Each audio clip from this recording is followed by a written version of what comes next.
giving our predictions for the upcoming T20 World Cup.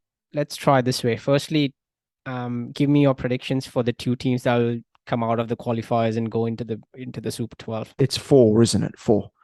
Oh, sorry, 4. Yeah, 2 from not each 2. group. I've got West Indies and Sri Lanka to go through. I think they both should, even though the West Indies worry me. They should go out of that group. I'll go Namibia along with Sri Lanka. The other one is a tough group. I'll go West Indies in one of them, and I've liked what I've seen from Zimbabwe this year. And I'll go Zimbabwe to join them. But yeah, both Ireland and Scotland are capable of producing good performances on their day as well. I'm the same. I'll go straight, pretty much exactly the same thing. Sri Lanka, Namibia, and West Indies, Zimbabwe. I think that's boring. All those 4 teams have been they've had a strong last few months, and especially Namibia and Zimbabwe have done really good. Have sort of improved a lot on their recent performances, and I think they'll be the teams to look out for.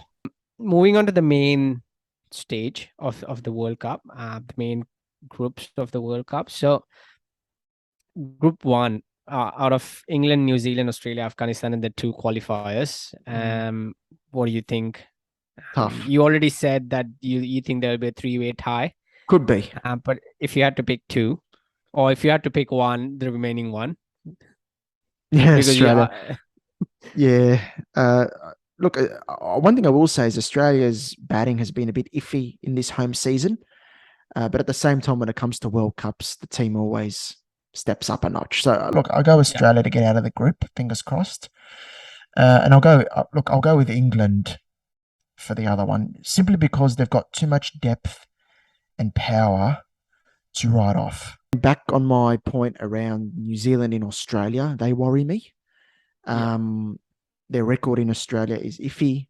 Whether they can nail it consistently here is going to be the big question. No. Do you think Sri Lanka cannot give any? You know what? They're a good side too, as we saw in the Asia Cup. But similar to Afghanistan in the sense that had this World Cup been in Asia, definitely a shot. These conditions, probably, again, a bridge too far. But that's not to say they can't cause their upset. Yeah, I'm the same in that group. I think I'll go with Australia and England as well. There's not much between us today in these takes, but it looks pretty straightforward to me. Aside from an upset here or there in that group, but I think Australia and England will pretty comfortably step ahead of that other teams in that group, and then they'll move on to the semi-finals. Group 2, big group. I think I'll go with India and Pakistan. Pakistan, okay. Yeah, so I think no South Africa. No, not. I don't think so. Okay. Given their troubles with their captain, and even though they have a really good middle order, as long as better middle order than Pakistan's based on the evidence we've seen. Yep. But I think Pakistan will come good. A couple of things that concern me about Pakistan is Shaheen Shah Afridi's lack of fitness or lack of match game time.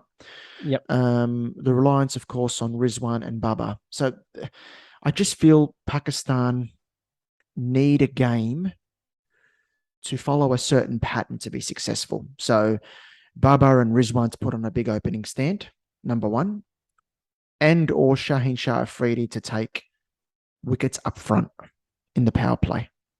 I look at the other bowlers. Haris Rauf is more, an option at the back end at the death. He's been very good, but I'm looking up front strike bowler Shaheen Shah Afridi. South Africa's pace attack for me is very hard to ignore, as is their middle order and their power game and their depth. So the thing I worry about South Africa, as you mentioned, the captain, but also the fact that they were in India so close to the tournament. Yeah. Traveling back and getting ready for the World Cup, how they'll cope with that as well. Yeah. But I will go with South Africa in my top 4. I'll go the Proteas. I just think I like them as a unit. They've got a lot of power. Along with India, or along with India. I think both sides have got really deep batting lineups that you can turn to different players in a time of need to win you a game. If you had to pick a player of the series, I'm going with Surya Kumar Yadav. Nice. Yeah. Okay. Yeah, that's a good shout. Um, I think if Australia win the tournament, I think we could probably go to David Warner. I reckon Warner's a good shout for it. And I think if Australia get to the final at the MCG full house, I think Australia will win the tournament. Big call. Yeah. No. It is, but I think the home ground advantage I think is massive. What do you reckon? Yeah, I think I just have this feeling that India might get ahead. Nice. Okay.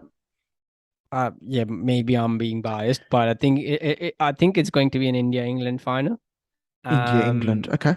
Yep. And yeah, India will just push ahead. And Surya Kumar Yadav will have a great tournament. He's playing so well, isn't he? Yeah.